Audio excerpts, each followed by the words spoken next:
Hi guys. So I have an update for the hamstring. I guess it's turning into a series.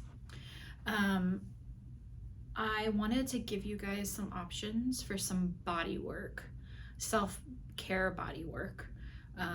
Hamstrings are continuing to be a theme this week and last week. So let's do a little self-care. So I wanted to give you a little bit of some information about hamstrings and a tool to use that you have at home to help treat tight hamstrings or painful hamstrings. This is just a lacrosse ball. It doesn't have to be a lacrosse ball. It could be a tennis ball. It could be a cork ball. You could probably even use a rolling pin. It won't give you it only give you one kind of movement. A ball is going to give you many kinds of movement across the muscle tissue. So I recommend a ball, but if you are shorthanded and you happen to have a rolling pin, that will work too.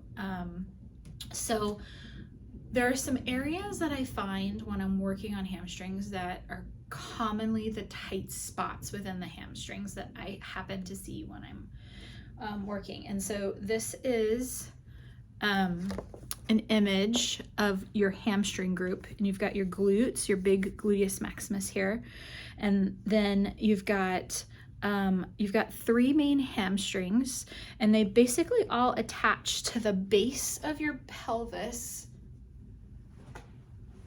right down here. Some people might call it your sits bones. It's also called the ischial tuberosity. Pretty much all three of them attach there, with the exception of one. There's another attachment site along your femur. And then they go down the back of your leg, and they'll either attach to the tibia below your knee or your fibia below your knee. So they act on the knee. And on the pelvis. So when they get tight, that's why your low back can hurt, because it's acting on two joints. And when it pulls tight and it's attached here, it'll pull your pelvis forward because it's constricting and pulling you back. So the part that I often see tight on people is the area, this big fibrous area that runs along the side of your body. It's called the IT band, iliotibial tract. And it's a very fibrous, sticky, uncomfortable mess for people, most everybody that I see. And right here where your hamstrings, some of your hamstrings meet it, likes to get really glued up. And right underneath that ischial tuberosity, right below that ischial tuberosity, if you sit down, it's not going to be in your glute, but it'll be right below it. Is a really, I find the muscles adhere a lot, and there's a lot of connective tissue that adheres, partly because there's just so many crisscross areas right there. When muscles crisscross and going which way, and there's like a junction, a lot of times I find that they get glued up. So that's a really common spot. And then kind of all along the outside where this IT band meets and attaches to that hamstring. And sometimes right here, right above the knee towards the inside or the medial side, will get kind of knotted up and tight too, because you've got some adductor crossover right there as well. So those are like the main points that I find that get really tight, like where I find adhesions, and that would be a good place to start working with a ball on those areas. Word of caution, this area behind your knee, the crook of your knee, right under here, that is a site. It's called an endangerment site. It's a cautious area. Lots of blood vessels and nerves flow through there. So try not to put really heavy direct pressure. We don't want to do that right in the crook of your knee.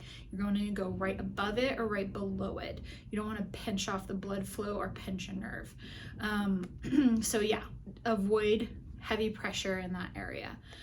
That is a word of caution. Also, when you're doing these, Make sure they are comfortable and you are not in pain. If you are pushing it to the point of pain, your body's response is just going to be to tighten up, and you're not going to get any work done. You want to take it nice and slow and gentle.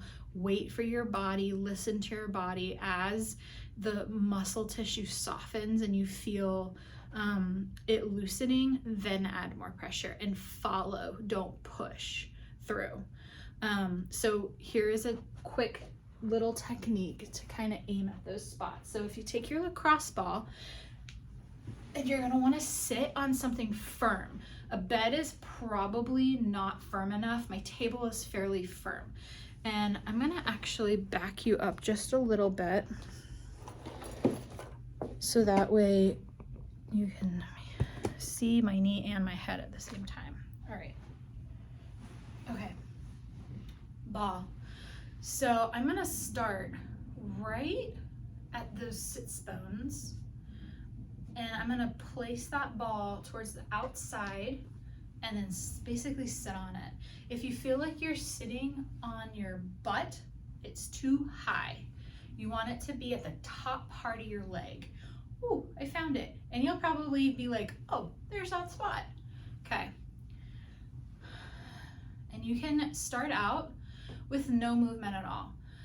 If you happen to be on the ground and you're flat and your leg is extended and it is too intense, do a chair where you can bend your leg, because what happens is when your leg is straight, those hamstrings are pulled tight. And when you put pressure on it, it might be painful. If you can bend your knee, it will shorten the muscles and it will allow the ball to get into, to bend the muscle more comfortably. And then as that feels comfortable, you can add movement. I would start with lifting from your knee straight up like this and straight down. So what's gonna do as the ball is sitting there and you're moving the muscle, as you're lifting your leg, it's gonna pull the muscle taut and then loosen it. And as that does that, the muscle's gonna slide over the ball.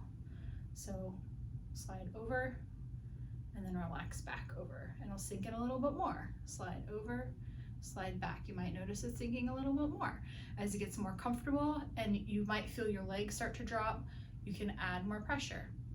As that gets comfortable, you can do what's called cross fiber friction. So when the ball is moving with the fibers, it's called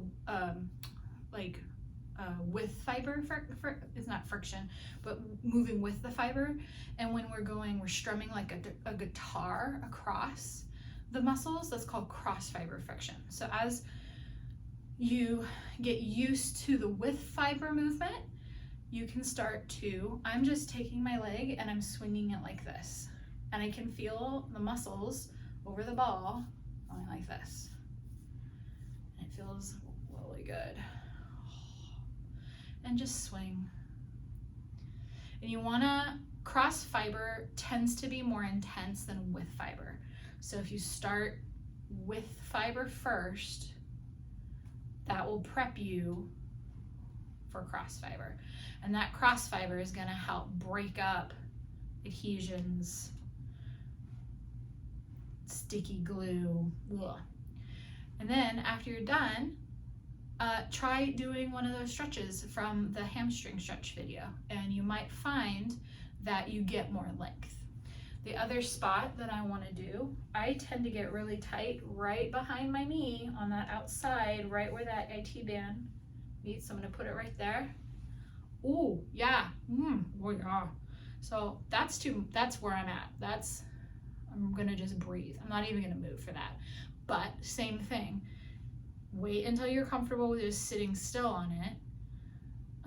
If you start out with your legs straight and it's too much, try bending it. Or vice versa. You might find that this is too much sink and you need it to be more straight. Everyone is different. Everybody's body responds different. You just gotta listen to yourself. So yeah, and then you can, as you feel comfortable, see I already feel like it's loosening.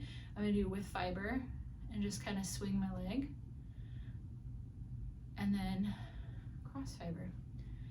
Do what feels good. And I'm not going directly in the crook. I'm going above. Okay? So yeah, give it a try. And then give some stretches a try. And see if that gives you some extra mobility and length. I hope that was helpful, and I will talk to you guys soon. Bye.